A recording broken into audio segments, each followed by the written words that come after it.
Perekonomian nasional mulai menunjukkan pemulihan di 2021 meski secara bertahap. Setelah berhasil keluar dari resesi di kuartal 2, laju pemulihan ekonomi sempat tertahan second wave COVID-19. Meski demikian, pemerintah optimistis ekonomi tumbuh positif dan pemulihan akan melaju lebih baik lagi di 2022.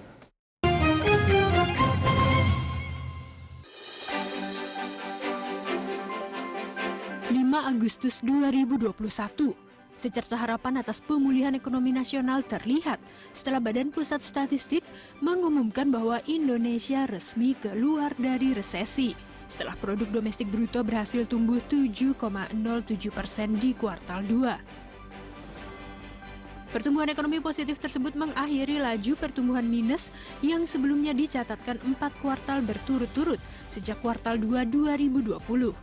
Meski pemulihan kembali menemui sandungan di kuartal 3 seiring datangnya second wave COVID-19, namun pertumbuhan ekonomi berhasil dijaga positif meski memang melambat ke 3,51%. Konsumsi rumah tangga, pilar utama penopang pertumbuhan yang biasanya menyumbang hingga 60% PDB, juga mulai rebound di 2021 setelah terkoreksi dalam sepanjang 2020. Konsumsi rumah tangga tumbuh 5,96% di kuartal 2, menjadi salah satu pendorong keluarnya Indonesia dari resesi. Meski demikian, konsumsi anjlok lagi dan hanya tumbuh 1,03% di kuartal 3, seiring pembatasan aktivitas yang kembali diterapkan untuk mencegah semakin meluasnya virus corona. Konsumsi pemerintah masih menjadi salah satu penggerak ekonomi dan pendorong laju pemulihan, terutama dari program-program stimulus bagi masyarakat, termasuk bantuan sosial dan program perlindungan sosial lainnya.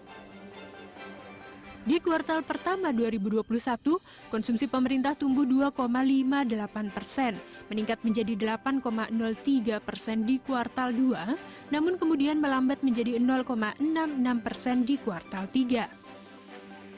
Per 17 Desember 2021, anggaran program pemulihan ekonomi nasional yang menjadi ujung tombak dalam mendorong ekonomi kembali bangkit baru terrealisasi 71,6% dari total pagu 744,77 triliun rupiah di tahun 2021.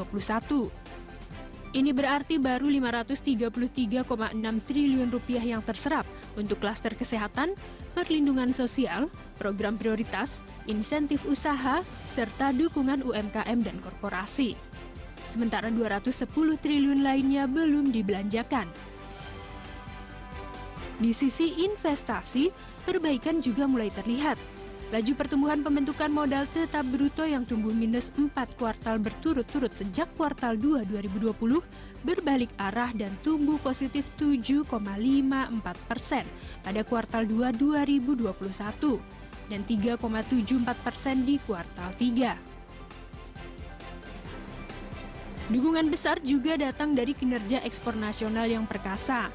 Tidak hanya surplus neraca perdagangan yang konsisten dicatatkan meski di tengah pandemi, nilai ekspor juga meningkat, bahkan mencetak rekor tertinggi sepanjang sejarah. Neraca dagang Indonesia telah surplus 19 bulan beruntun sejak Mei 2020. Total surplus sejak Januari hingga November 2021 mencapai 34,32 miliar dolar Amerika Serikat, naik 75,8% dibanding periode yang sama tahun sebelumnya.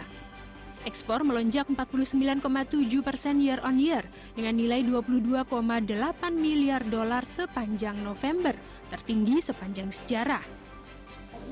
Pemerintah optimistis ekonomi akan tumbuh di atas 5% pada kuartal 4, seiring makin membaiknya indeks keyakinan konsumen, penjualan eceran dan PMI manufaktur.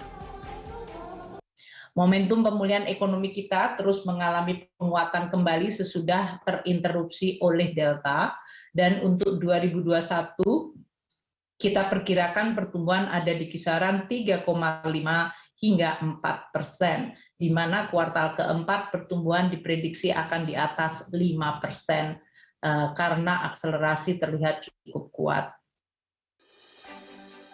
Pemulihan ekonomi diperkirakan semakin kuat di 2022. Pemerintah memasang target 5,2% di APBN, sama dengan level proyeksi Bank Dunia. Sementara Bank Indonesia memperkirakan pertumbuhan di kisaran 4,7% hingga 5,5%. Sementara IMF memperkirakan Indonesia tumbuh 5,9%. Pemerintah telah menegaskan stimulus untuk mendorong pemulihan serta penanganan COVID-19 akan tetap dilanjutkan. Di satu sisi, kewaspadaan tidak boleh dikendurkan, terutama terkait dinamika perkembangan pandemi dan varian-varian baru virus corona, termasuk Omikron.